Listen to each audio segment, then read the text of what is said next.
हायकोर्टाच्या आदेशानंतरही कबुतरांना दाणे टाकणं सुरूच आहे। दादरच्या कबूतरखान्यांचं प्रकरण थेट न्यायालयापर्यंत पोहोचलं आणि कबूतरखाना बंद झाला।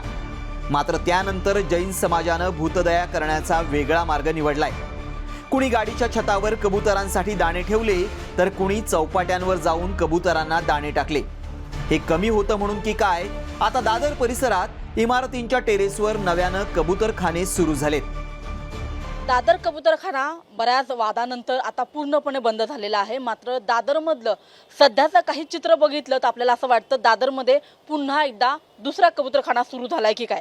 सध्या मी दादरच्या परिसरामध्ये आहे। कोर्टाच्या निर्णयानंतर हा पूर्ण कबूतरखाना बंद ठेवण्यात येईल अशा पद्धतीचा निर्णय जाहीर करण्यात आला होता। मात्र दादरमधलंच आपण हे दुसरं चित्र पाहत आहोत, ज्या ठिकाणी आपल्याला कबूतर जे आहेत ते अनेक टेरेसवरती पाहायला मिळत आहेत।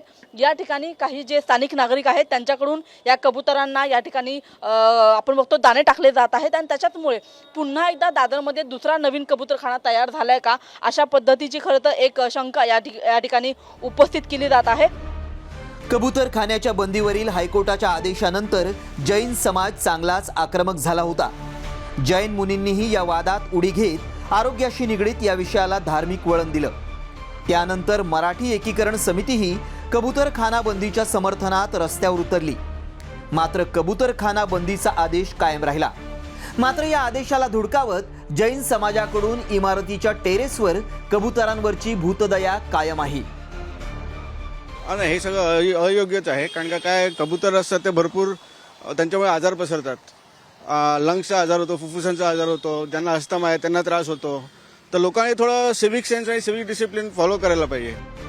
एकीकडे कबूतरखाना बंदीचा आदेश न्यायालयानं दिलेला असताना दुसरीकडे पालकमंत्री मंगलप्रभात लोढांनी थेट संजय गांधी नॅशनल पार्कमध्येच नव्या कबूतरखान्याचं उद्घाटन केलंय। नॅशनल पार्कमध्ये सर्व जानवर मुक्तपणे विचरण करता, पक्षी पण विचरण करता। हा एक अतिशय चांगली कल्पना आता आपण हा हळूहळू माझी अशी अपेक्षा आहे की प्रत्येक वार्डामध्ये एक असा ऑफिशियली नवीन कबूतरखाना आपण उभा करू की त्यामध्ये कोणी ऑब्जेक्शन घेऊ शकत नाही। मंत्री महोदय लोढा हे उकरून काढतायत।